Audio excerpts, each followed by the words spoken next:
আসসালামু আলাইকুম এভরিওয়ান। আজকের ভিডিওতে আমি আপনাদের সাথে শেয়ার করব আপনারা কিভাবে খুব ইজি ওয়েতে কাঁচা আমের জুস বানাতে পারবেন যেটা খুবই রিফ্রেশিং আর এই গরমে অনেক বেশি আরামদায়ক।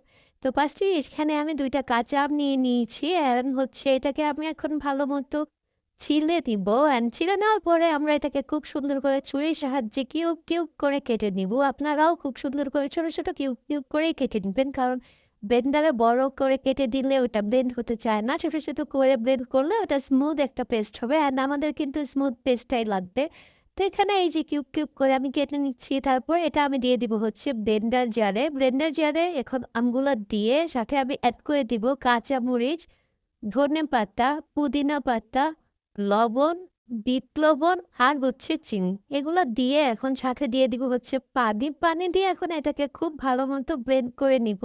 অ্যান্ড ব্লেন্ড করে আমাদের কিন্তু খুব স্মুথ একটা পেস্ট বানিয়ে নিতে হবে। তারপর একটা গ্লাসে আমি এখানে আইস কিউব দিয়ে সাথে ওই যে ব্লেন্ড করে রাখা আমটা দিয়ে তারপর একটু পানি এড করছি। পানি এড করার পরেই আমরা এটাকে মিশিয়ে নিলেই কিন্তু আমাদের কাঁচা আমের রিফ্রেশিং জুসটা রেডি হয়ে যাবে। আর এই গরমে এই জুসটা খেতে কি যে মজা! আপনারা ট্রাই না করলে বুঝবেন না। আর এখন যেহেতু কাঁচা আমের সিজন আপনারা অবশ্যই এটা বাসায় ট্রাই করবেন।